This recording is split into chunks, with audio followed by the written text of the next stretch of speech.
la piraterie à l'exigence sécuritaire. Une nouvelle dimension du conflit. Israël accuse d'enlèvement de civils étrangers en haute mer, exacerbant les tensions géopolitiques. La communication de la SUMUD Flotilla datant du 30 avril 2026, relayant un communiqué alarmant, met en lumière un événement potentiellement catastrophique, l'affirmation d'actes d'enlèvement de civils de diverses nationalités par Israël en haute mer. Cette allégation, accompagnée d'un ensemble de hashtags impliquant des accusations de génocide, de famine, de torture et de l'appel à un cessez-le-feu, injecte une nouvelle couche de complexité dans un conflit déjà profondément instable. L'urgence de cette situation réside non seulement dans la possibilité de violation flagrante du droit international humanitaire, mais aussi dans le risque d'escalade rapide des tensions entre les parties prenantes. L'analyse initiale suggère une opération clandestine, potentiellement liée à des opérations de reconnaissance ou de collecte d'informations, mais la nature des accusations soulève des questions cruciales concernant les motivations profondes et les implications à long terme pour la stabilité régionale. La crédibilité de ces affirmations devra être vérifiée avec rigueur, cependant, leur diffusion rapide témoigne d'un climat de méfiance généralisée et d'une exacerbation des conflits narratifs. Le contexte numérique et les dérives de la désinformation et la régulation des réseaux sociaux, déjà au cœur d'un débat national, prend une tournure internationale avec le conflit Israël-Hamas et la propagation de la désinformation. L'article, publié le 22 novembre, contextualise cette nouvelle situation à travers le débat sur la loi sécuriser et réguler le numérique saine, motivé par les émeutes post-Noël et les répercussions en ligne de ces événements. La problématique de la sécurité numérique s'étend désormais au conflit Israël-Hamas, illustrant les défis posés par la désinformation et la violence amplifiée par les plateformes numériques. Les chiffres pieds, tels que les 2700 signalements de vidéos des émeutes par Pharo et les 32 arrestations qui en ont résulté, mettent en lumière l'impact direct de l'activité en ligne sur les forces de l'ordre. L'article souligne également la préoccupation croissante concernant la viralité de la désinformation, appuyée par des données du MIT sur la multiplication des fausses informations 6 fois plus vite que les informations véridiques et le rôle de l'émotivité, en particulier négative, dans cette propagation.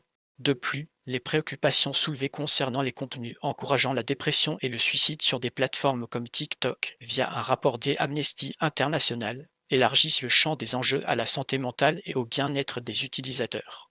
La lettre urgente de Thierry Breton à Elon Musk concernant les DSA services d'analyse de données et la guerre Israël-Hamas témoigne de l'urgence de trouver des solutions pour gérer la prolifération de la désinformation dans ce contexte particulier. La manipulation narrative et l'amplification du conflit, la propagation rapide de fausses informations, exacerbées par la viralité et l'émotivité, constituent un vecteur majeur de conflit et de manipulation. L'analyse de la diffusion de la désinformation, alimentée par les algorithmes et l'émotivité humaine, est un élément central de cette situation. La rapidité avec laquelle une fausse information peut se propager, 6 fois plus vite qu'une information vérifiée, illustre la vulnérabilité des réseaux sociaux face à la manipulation. Cette dynamique est amplifiée par la nature émotionnelle des contenus, en particulier ceux véhiculant des sentiments négatifs, contribuant à une polarisation accrue des opinions et à une difficulté accrue pour les individus de discerner la vérité. La communication de la SUMUD Flotilla, en relayant des allégations d'enlèvement, exploite cette vulnérabilité pour alimenter la méfiance envers Israël et pour mobiliser le soutien international.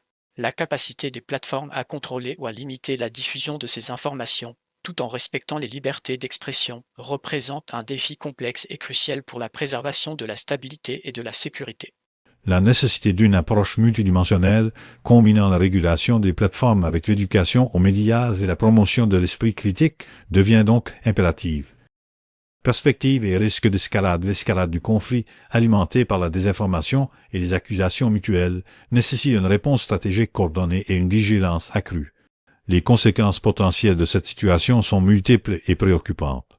La vérification des allégations d'enlèvement par Israël est primordiale, mais même en cas de confirmation, cela ne ferait qu'ajouter un chapitre sombre à un conflit déjà marqué par la violence et les violations des droits humains. L'escalade du conflit, exacerbée par la désinformation et la polarisation, pourrait entraîner des conséquences imprévisibles, incluant une intensification des opérations militaires, une aggravation des tensions diplomatiques et une déstabilisation accrue de la région. Il est essentiel de mettre en place des mécanismes de surveillance et de vérification des faits, en collaboration avec les organisations internationales et les médias indépendants, afin de contrer la propagation de la désinformation. De plus, une approche diplomatique proactive, axée sur le cessez-le-feu et la recherche de solutions politiques durables, est indispensable pour éviter une spirale infernale. La coordination internationale, basée sur le respect du droit international humanitaire et la protection des civils, demeure la clé pour naviguer dans cette crise complexe et préserver la paix et la sécurité dans la région.